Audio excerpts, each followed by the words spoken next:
Hi guys, स्वागत है हमारे यूट्यूब चैनल यूवी इंस्पायर्ड में।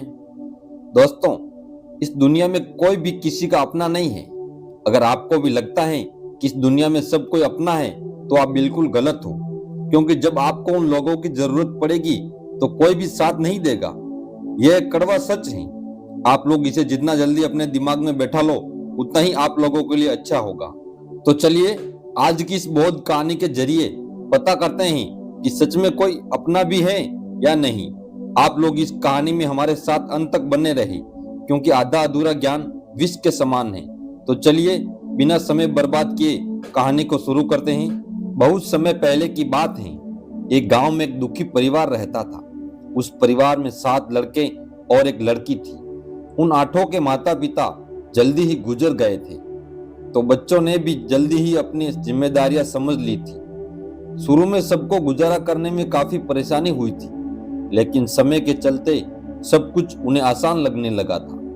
अब उन्होंने अपने माँ बाप के बिना जीना सीख लिया था। वह 7 भाई और एक बहन इस गांव में बड़े प्यार से मिलजुल कर रहते थे। दिन निकलते ही 7 भाई शिकार के लिए निकल जाते और बहन सबके लिए खाना पकाती थी और घर के बाकी के दूसरे कामकाज करती थी। भाई जब जंगल से वापस आते तो साथ में बड़े बड़े जानवर, पक्षी आदि को मार कर लाते थे। वह 7 भाई जो भी चीज लाते थे, बहन उनके मांस को बड़े चाव से पकाती थी और सब भोजन करके बड़ी तृप्ति का अनुभव करते थे। ऐसे ही दिन गुजर रहे थे। एक दिन की बात है, 7 भाई जंगल में शिकार करने के लिए गए थे। शाम होने वाली थी। बहन सबके लिए खाना बना रही थी। जब वह सब्जी बनाने के लिए उस सब्जी को काट रही थी, तभी चाकू की तेज धार से उसकी एक उंगली कट गई। अब उस कटी हुई उंगली से खून की धारा बहने लगी। अब बहन ने सोचा, यदि मेरे भाइयों ने मेरी कटी हुई उंगली देखी तो मेरे बड़े भाई दुखी हो जाएंगे। इसीलिए उसने ये सोचा कि भाइयों को इस बात का पता नहीं लगना चाहिए और उनसे छिपा कर रखा। उसने बहते हुए खून को अपनी ओढ़नी से पूंछना चाहा, किंतु उसने सोचा कि अगर उसके भाई उसकी ओढ़नी में लगे हुए खून के धब्बे को देखेंगे तो मुझसे पूछेंगे। लेकिन फिर उसने सोचा कि चलो दीवार पर पूंछ देते हैं। लेकिन फिर उसने सोचा कि दीवार पर खून को पूंछना ठीक नहीं है। उसने सोचा, अगर मेरे भाइयों ने देख लिया कि दीवार पर खून पोंछा हुआ है तो वह मुझसे अवश्य पूछेंगे और फिर मुझे बताना पड़ेगा और वह फिर परेशान हो जाएंगे। फिर बहन बेचैन होकर इधर उधर घूमने लगी, लेकिन उसे कोई ऐसी जगह नहीं मिली जहां उसका बहता हुआ खून उसके भाइयों की नजरों से बच सके।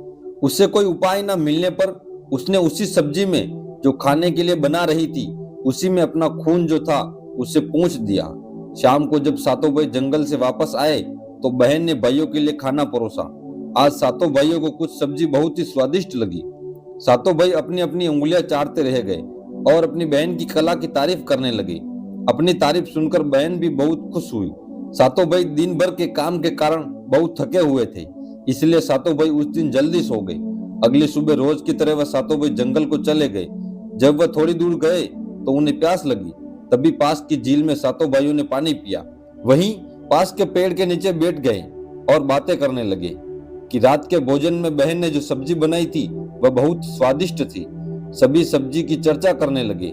7 भाइयों ने कहा, इतना स्वादिष्ट खाना तो हमने आज तक नहीं खाया। वह 7 भाई कहते हैं, आज घर चलकर इसके बारे में अपनी बहन से जरूर पूछेंगे और जानकर रहेंगे कि सब्जी में उसने ऐसा क्या मिलाया था जिससे वह इतनी स्वादिष्ट बनी थी। शाम को 7 भाई जब घर आए तो दोबारा अपनी बहन की पाक कुशलता की तारीफ करते हुए कहने लगे, हमारी प्यारी बहन, कल रात की सब्जी में तुमने ऐसा क्या मिलाया था? बहन बताना तो नहीं चाहती थी, क्योंकि वह सोच रही थी अगर उसके भाइयों को पता चला कि उसकी अंगुली कट गई तो मेरे सारे भाई दुखी हो जाएंगे। इसलिए उसने कुछ कहा नहीं। भैया, सब्जी जो रोज बनाती हूँ वही बनाया था। उसका बड़ा भाई कहने लगा, बहन तुम्हें आज बताना ही पड़ेगा और मैं जानना चाहता हूँ कि हमारी बहन ने इतने स्वादिष्ट सब्जी कैसे बनाई। बड़ा भाई आगे कहता है, तुम्हें मेरी सौगंध है बहन, जो तुम्हें आज सच्चाई बतानी ही पड़ेगी। बड़े भाई का सब सम्मान करते थे, इसीलिए बहन को भी अब सच बोलना पड़ा। उसने धीरे धीरे सारी बात बताते हुए कहा, भैया मेरी उंगली कट गई थी तो बस इतना सा खून सब्जी में मिला दिया था और ज्यादा कुछ नहीं। मैंने सोचा कि आप लोगों को पता चलेगा तो आप दुखी होंगे, इसीलिए मैंने अपने खून को सब्जी में मिला दिया। यह सुनकर 6 भाइयों ने मन में सोचा इसके खून की चंद बूंदे इतनी स्वादिष्ट हैं तो इसका मांस कितना स्वादिष्ट होगा। रात के खाने के बाद सातों भाई सोने के लिए चले गए। सातों में फिर इस बात की चर्चा छिड़ गई। बड़ा भाई कहने लगा, अरे भाइयों, खून की कुछ बूंदे हमारी बहन की इतनी स्वादिष्ट हैं तो सोचो उसके शरीर का मांस कितना स्वादिष्ट होगा। सबने बड़े भाई की हाँ में हाँ मिलाई, परंतु छोटे भाई को यह बात गलत लगी। उसने बड़े भाई का मान रखते हुए कुछ नहीं कहा और अगले दिन शिकार के लिए सातों भाई चले गए। उस समय सातों भाइयों ने योजना बनाई कि बहन को मारकर उसका मांस बनाएंगे और खाएंगे। बहन का मांस खूब स्वादिष्ट होगा। सातवें भाई को अपने बड़े भाई की योजना बिल्कुल भी अच्छी नहीं लगी। वह अपनी बहन को बचाने के लिए बेचैन हो गया। वह खुलकर इसका विरोध तो नहीं कर सकता था क्योंकि 6 भाई एक तरफ थे। सभी भाइयों ने मिलकर एक टीले पर बांस के पत्तों का एक चबूतरा बनाया जिसे चांद कहते हैं। उसकी योजना यह थी कि बहन को बहला फुसलाकर यहाँ पर लेकर आएंगे और तीर मारकर अपनी बहन की हत्या कर देंगे और उसका स्वादिष्ट मांस खाएंगे। अगले दिन बड़े भाई ने अपनी बहन से कहा, बहन, अब तुम बड़ी हो गई हो और शादी के लायक हो गई हो। मैंने तुम्हारे लिए एक सुंदर वर की तलाश की है। आज हम उसको देखने जाएंगे और उसका घर भी देख कर आएंगे, इसलिए तुम भी हमारे साथ चलोगी। बहन शादी की बात से बहुत खुश हुई। तुरंत तैयार होकर भाइयों के साथ चलने लगी। चलते चलते जब बहन थक गई तो उसने अपने बड़े भाई से पूछने लगी, भैया, मेरा ससुराल अब कितना दूर है? तब बड़ा भाई बोला, बस अभी कुछ देर में हम पहुंचने वाले हैं। और बड़ा भाई बोला, वह देखो, बहन दूर से दिखाई दे रहा है। बड़ा भाई उसी टीले पर बने चांद को दिखाते हुए बोला, देखो मेरी प्यारी बहन, तुम्हारा ससुराल जहाँ तुम राज करोगी। यह सुनकर बहन आनंदित हो उठी। चांद पर पहुंचने के बाद बड़े भाई ने अपने छोटे भाइयों को आदेश दिया, अपनी बहन को एक रस्सी के सहारे से बांस के खंभे से बांध दो। सभी भाई मिलजुल कर जल्दी से बहन को बांधने लगे। बहन ने अपने सभी भाइयों को हत्यारे के रूप में देकर उसका हृदय हाहाकार करने लगा। वह ईश्वर को याद करते हुए कहने लगी, हे ईश्वर, अब तुम ही मेरा सहारा हो। मेरे सातों भाई मेरी हत्या करना चाहते हैं। इनमें से एक भी ऐसा नहीं है जिसके दिल में मेरे लिए दया और प्रेम हो। सातवें भाई को बहन की पुकार पर दया आ गई, परंतु 6 भाइयों का विरोध करने का साहस वह नहीं जुटा पाया। बहन को निर्ममता से बांधने के बाद बड़े भाई ने सबको बारी बारी से उस पर प्रहार करने का आदेश दिया। बड़ा भाई सबसे पहले हाथों में धनुष बांध लेकर जब अपनी बहन पर प्रहार करने को आगे बढ़ा, तब बहन भाई के सामने हाथ जोड़कर करुण स्वर में कहने लगी कि मारो मारो भैया, छाती में लक्ष्य करके तुम्हारा तीर जंगल को जाएगा। भैया मारो मेरी छाती में लक्ष्य करके। भाई ने कठोरता दिखाते हुए तीर चलाया। उसका निशाना तो अचूक था, परंतु आज विफल हो गया। उसके बाद अब दूसरा भाई तीर मारने को तैयार हुआ। बहन ने उसके आगे भी हाथ जोड़कर वही करुण गीत गाया। उसका भी निशाना चूक गया। इसी तरह सभी भाइयों ने बारी बारी से बहन की छाती को लक्ष्य करके तीर मारने की कोशिश की, परंतु बहन बार बार यही दोहरा रही थी। भाई लक्ष्य भेद करने में असफल रहे। अब सातवें भाई की बारी थी। उस सातवें भाई से 6 भाई कहने लगे, भाई पूरी ताकत से तीर चलाना और बहन को एक बार में मार देना। यदि तुम्हारा निशाना चूक गया तो तुम जिंदा नहीं बचोगे, हम सब तुम्हें मार देंगे। बहन ने छोटे भाई की जान बचाने के लिए अपनी जान न्यौछावर कर दी और अपने छोटे भाई को बचाने का निश्चय किया। वह ईश्वर से प्रार्थना करने लगी, हे ईश्वर, मेरे भाई का तीर मेरी छाती भेदने में सफल हो जाए। वह फिर करुण गीत गाने लगी, मारो मारो भैया छाती में लक्ष्य करके, भैया छाती में लक्ष्य करके, तेरा तीर मेरी छाती भेद जाए। छोटे भाई ने तीर चलाया। उसका तीर बहन के माथे पर जा लगा। वह दर्द से तड़प उठी। कुछ देर तड़पने के बाद उसने प्राण त्याग दिए। सातों ने मिलकर अपनी बहन का मृतक शरीर नीचे उतारा। 6 भाइयों ने मिलकर बहन के शरीर के छोटे छोटे टुकड़ों में काट डाला। बड़े भाई ने सातवें भाई को जंगल से लकड़ी और पानी लाने का आदेश दिया। छोटा भाई पानी और लकड़ियों के साथ साथ कुछ मछलियां और केकड़े भी ले आया। वह अंदर ही अंदर बहुत दुखी था। उसके भाई बहन का मांस बड़े शौक से पका रहे थे। छोटे भाई ने बहन के मांस के साथ मछली और केकड़े भी पकाने के लिए डाल दिए, जिससे उसने अपने खाने का जुगाड़ कर लिया। चावल और मांस तैयार हो गया। छोटे भाई ने पहले ही अपने बैठने के स्थान पर एक छोटा सा गड्ढा खोद लिया। उसने अपनी बहन के मांस को चुपके से उस गड्ढे में डाल दिया और मछली और भात खाने लगा। बाकी 6 भाई बहन की हड्डियां चबाने लगे तो छोटा भाई केकड़ा चबाने लगा।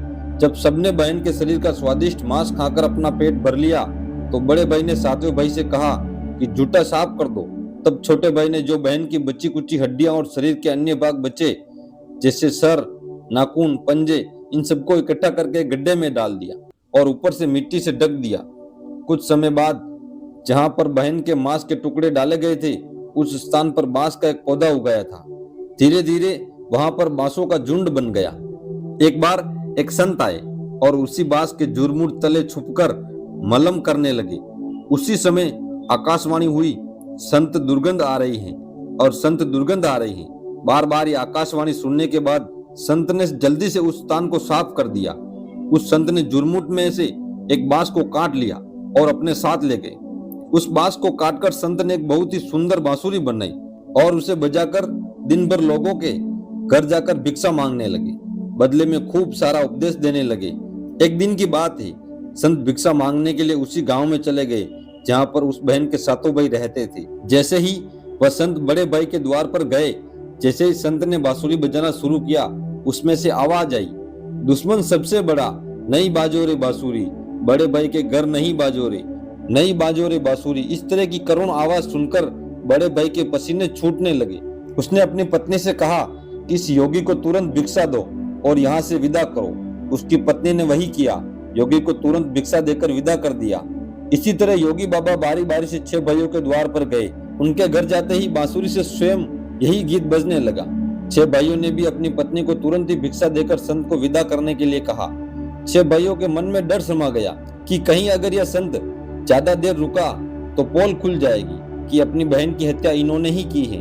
अब अंतिम समय 7वें भाई के द्वार पर आया। 7वां भाई अभी तक कुंवारा था और अकेले रहता था। जब योगी बाबा उसके द्वार पर उपस्थित हुए तो बांसुरी बोल उठी, बाजो रे बांसुरी, मेरे सबसे छोटे भाई के घर।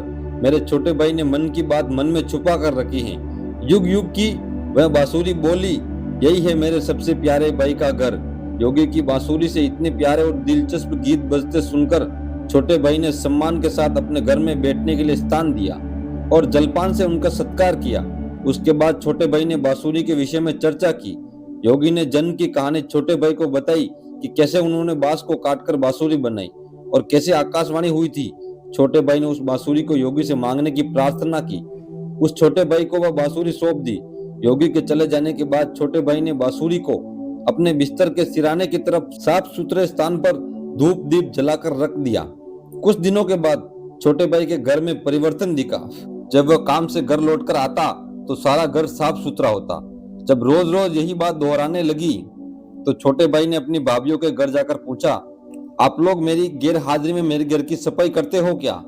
सभी भाभीियों ने जवाब दिया, हमें अपने घर के कामकाज से फुर्सत नहीं है, तुम्हारा घर कैसे साफ करेंगे? छोटे भाई ने निश्चय किया कि वह आज छुपकर देखेगा कि उसका घर कौन साफ करता है। इसीलिए छोटा भाई आज काम पर नहीं गया और वह घर के कोने में छुप गया।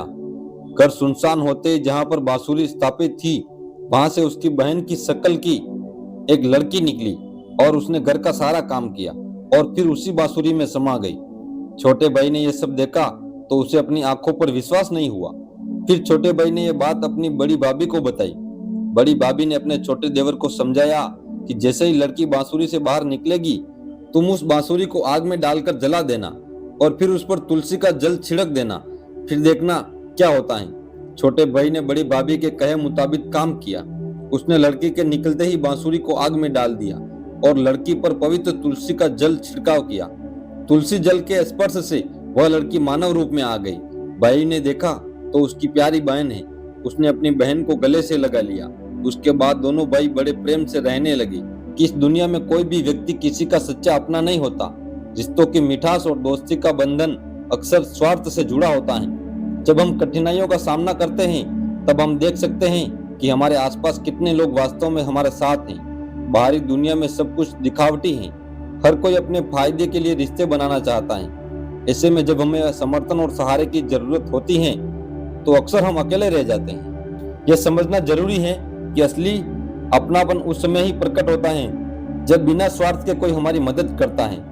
इस सच को स्वीकार करने में हमें समय लग सकता है, लेकिन यही समझ हमें मजबूत बनाती है। जब हम ये जान लेते हैं कि असली मित्रता और अपनापन बिना शर्त के होते हैं, तब हम सच्चे रिश्तों की कदर कर सकते हैं। इसीलिए हमें अपने रिश्तों में सतर्क रहना चाहिए और उन लोगों को समझना चाहिए जो हमारे साथ सच्चे दिल से खड़े होते हैं। इस सच्चाई को अपनाना हमें एक बेहतर इंसान बनाने में मदद कर सकता है। बस आज के लिए इतना ही, मिलते हैं अगली और स्टोरी में। तब तक के लिए अपना ध्यान रखिए। धन्यवाद।